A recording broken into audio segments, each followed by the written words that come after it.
Operation blast पर पूरी नजर पैनी नजर बनी हुई। आज तक की चप्पे चप्पे पर हमारे कैमरे भी लगे हुए हैं जो हर एक तस्वीर सबसे पहले आप तक पहुंचाएंगे। स्पेशल कैमरे भी हमने लगाकर रखे हुए हैं ताकि कोई भी तस्वीर छूटे नहीं।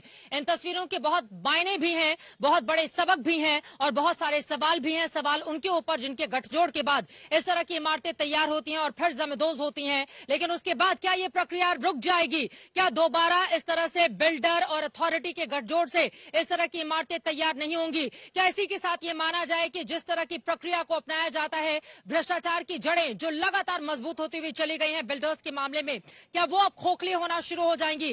कई ऐसे सवाल हैं जिनका जवाब मिलना अभी बाकी है, लेकिन काउंटडाउन शुरू हो चुका है। आप देखिए इस वक्त 1:52 हो रहे हैं। 37 मिनट का और इंतजार, जिसके बाद जोरदार धमाका होगा और फिर ये बिल्डिंग हो जाएगी पूरी तरह से धराशायी। दादाजी सीधे आपके पास आते हुए, चूंकि आप पूर्व सलाहकार हैं एनडीएमए के, अब मेरा सवाल आपसे यह है कि 37 मिनट का वक्त अब बाकी है। ऐसे में आखिरी चरण में किस तरह की तैयारियां चल रही होंगी? किस तरह की चुनौतियां इस समय अधिकारियों के जो प्रशासन है, जो कर्मचारी हैं, उनके सामने खड़ी होंगी, जिसको एड्रेस करने की, दूर करने की कोशिश की जा रही होगी? वहाँ पे तैनात है, कर रही हैं ऑलरेडी, वो एडिक्वेट हैं।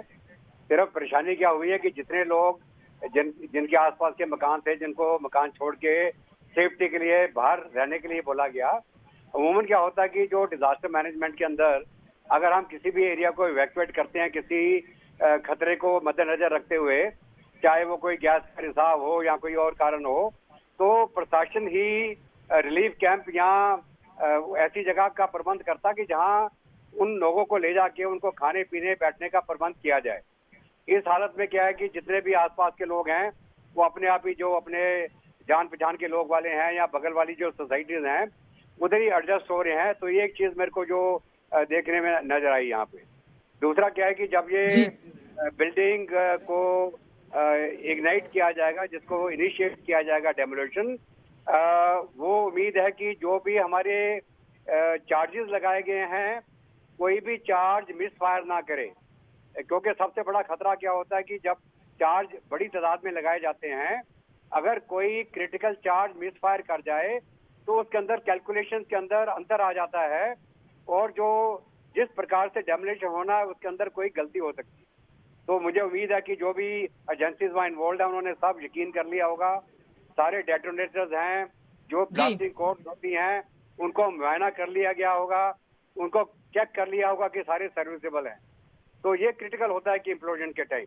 दूसरा, जहाँ तक तैयारी का सवाल है, जब धूल उड़ेगी तो धूल उड़ने के बाद जो स्प्रे, जो हमारे मिस्ट स्प्रे गन्स होती हैं, वो तुरंत उस धूल के ऊपर उसको टारगेट किया जाता है ताकि वो मॉइस्चर के साथ में धूल नीचे बैठ जाए और वो दाने बाएं ना फैले। तो वो भी जो हमारी जानकारी है, काफी तादाद में वो मिस्ट स्प्रे गन्स का इंतजाम किया गया है, जो आपको याद होगा प्रदूषण के दौरान भी जगह जगह शहरों में लगाई जाती है और कंस्ट्रक्शन एरियाज में खास करके लगाई जाती है। दूसरा क्या है कि जो एनजीटी के माध्यम से प्रदूषण कंट्रोल के लिए जो मेरे को जो देखने में नहीं मिला, ज्यादातर, बिल्कुल आपने ठीक कहा, जब भी दिवाली का त्योहार आता है तब खासतौर से प्रदूषण को लेकर एक अलग तरह के बंदोबस्त पूरा देश देखता है। राजधानी दिल्ली एनसीआर में किस तरह के इंतजाम किए जाते हैं, लेकिन जरा सोचिए अभी तो दिवाली भी नहीं है, अगस्त की 28 तारीख है और इस समय भी इस तरह के इंतजाम किए जा रहे हैं। आखिर ये परिस्थिति बनी क्यों और इसके लिए जिम्मेदार जवाबदेह लोग जेल की सलाखों के पीछे कब होंगे, ये सवाल भी आम जनता के जेहन में है। लेकिन उसके पहले विक्रम सिंह जी, सीधे आपके पास आते हुए, आखिरी दौर की तैयारियां भी जोरों से चल रही हैं। अब ज्यादा समय नहीं, ब्लास्ट से पहले सायरन बजाया जाएगा और हाल ही में हम सब लोगों ने 6 महीने पहले से हम देखते हुए चले आ रहे हैं। विक्रम सिंह जी हमारे साथ नहीं है, विपुल जी आपके पास आते हुए, हमने देखा था कि किस तरह से यूक्रेन में खासतौर से सायरन बज रहे थे जब जब वहां पर किसी तरह का धमाका होता था। यहां पर भी माना जा रहा है 2:15 के बाद सायरन की आवाज शुरू होगी जो काफी देर तक चलती रहेगी, यानी कि एक अलर्ट होगा आसपास के लोगों के लिए और पूरे हिस्से के लिए। और उसके बाद फिर 2:30 पर एक के बाद एक 14 सेकंड का धमाका, 14 सेकंड के भीतर धमाका और फिर सब कुछ यहाँ पर जो ये दोनों बिल्डिंग दिखाई दे रही हैं वो खत्म हो जाएंगी। जरूर, और ये जो सायरन होता है वो बेसिकली इसका इंडिकेटर है कि अब कुछ ब्लास्ट होने वाला है और ये सब लोगों को पता चल जाए कि ब्लास्ट होना है, हम सतर्क रह जाए। तो ये जो ब्लास्ट होना है ये तो 9 सेकंड का काम है, लेकिन उससे भी जो महत्वपूर्ण चीज है कि जो उसके बाद गुबार निकलेगा धूल का, वो कैसे सेटल होता है।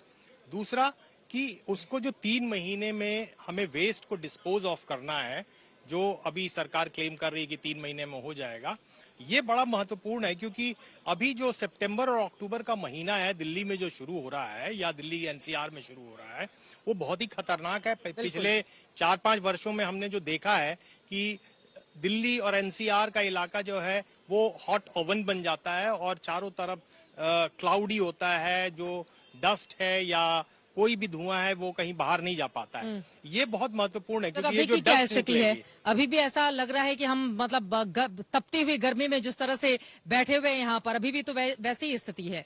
और प्रदूषण यहाँ पर कभी भी बिल्कुल क्लियर वेदर तो होता नहीं है, चाहे हम अगस्त की बात करें या फिर थोड़ा नवंबर में जब दिवाली नजदीक आएगी, अक्टूबर नवंबर में उस दरमियान की बात तो करें। ये जो डस्ट निकलेगा, जो ट्रक का लोड यहाँ से निकलेगा, हजारों ट्रक जब यहाँ निकलेंगे तो वो जो डस्ट उससे निकलेगी, वो डस्ट भी हमारे आकाश में जाएगी। और खासकर ये जो आगे 2-3 महीने आने वाले हैं उसमें बहुत सतर्कता रखने की जरूरत है।